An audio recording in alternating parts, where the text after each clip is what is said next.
Okay, what you're seeing right here, this is a mistake. See that prawn thing on the left side? It's kind of poking up, that bar. What you should be doing is pressing that down into the top of the film, locking it in place, and then slide it over like I'm doing right now. It just goes to show that, look, I make mistakes too, and you know, remember what you're supposed to be doing, pretty much. And you'll cock it like that once or twice, like I just did. And now what's going to happen is I'm going to try to lock it down. And when I try to, you know, lock it down into place and take a shot, the dial, it doesn't move. So I have to then open it up again and do what I should have done the first time. So this is just a lesson to learn. And in, you know, doing this mistake of mine, I lost like 2 shots. So now this is only a 30 roll. So, you know, just learn your shit. Because if you don't, you know, you're going to be losing shots like I just did. So.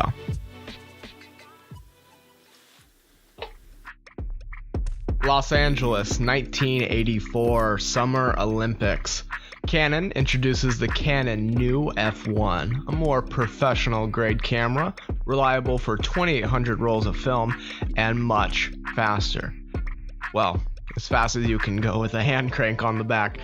And something even more astounding, they promise to keep the same design for the next 10 years, introducing the FD lens mount system. For professional photographers who are being paid to get the shot at the Olympics, you want something built to last and a camera that is reliable? That's the Canon F1. And if you want to get into film, ask your grandparents or maybe your parents and see if they have an old SLR. I'm sure they'd love to give it to you. This is the Canon 50mm 1.4. I got this for my birthday pretty recently.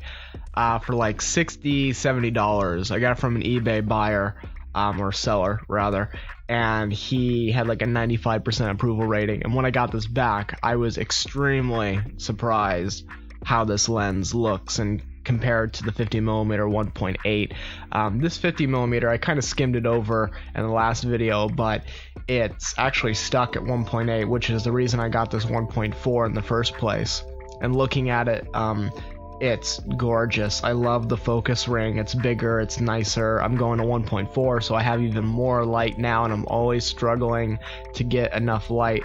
That's always pissing me off. So I just wanted to share with you why I got it. And I think it's a gorgeous lens, and I would recommend vintage lenses for people that are getting into video as well. Vintage lenses seem to be the way to go.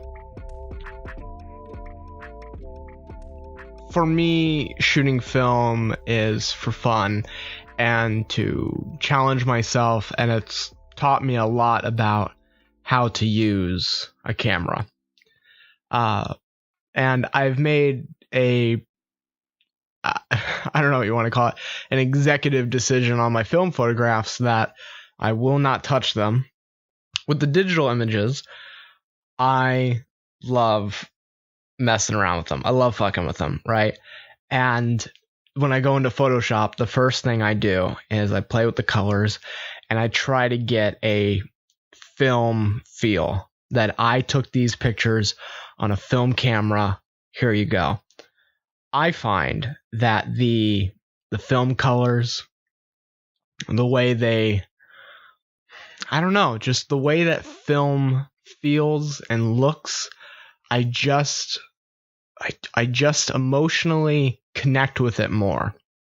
And everyone's different, and maybe some people like a lot of vibrancy or vibrant, or they like black and white, or and I have my preferences, but as I shoot and as I develop myself as a photographer, I will figure out what do I personally like.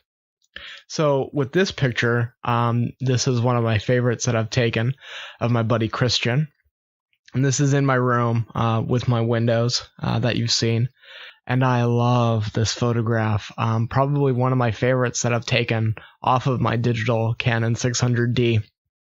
In Photoshop, I went in and messed with the colors. With film, they're lighter on the blacks and then like down on the whites, if that makes sense. So if you're thinking of, you know, your not your histogram, but if you're just thinking about your highlights and all of that, the whites are just, you know, lower on the scale and the blacks are higher up on the scale, which gives it that faded look that it has in the blacks, which is basically you're just adding white. I think that's how it works. You know, here's me trying to explain it, and I don't necessarily know how it works. Where it works is there's blown out windows, so you can't really see what's going on outside of those windows. And I shot this at ISO 400. I think I was overexposed. I don't know how much overexposed I was, but I was a little bit overexposed, which I think is what I wanted. This is the original. I had to crop it a little bit because you can kind of see his knee at the bottom there. So I cropped that out.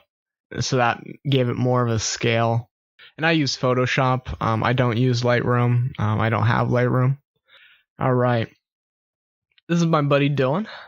He was the guy jumping into the pool in the film photographs I showed you in vlog 1. This was taken at the beach. It was actually Christian's mother from the last photograph. His mother drove us to the beach along with himself. And I always liked the beach. I've been to the beach a lot. Going to the beach was always exciting. I have a version of this picture of him looking at me, but it definitely was not as good as this one. And he's not looking at us. It's still a portrait, which I like. It's still a portrait, but he's not looking at us.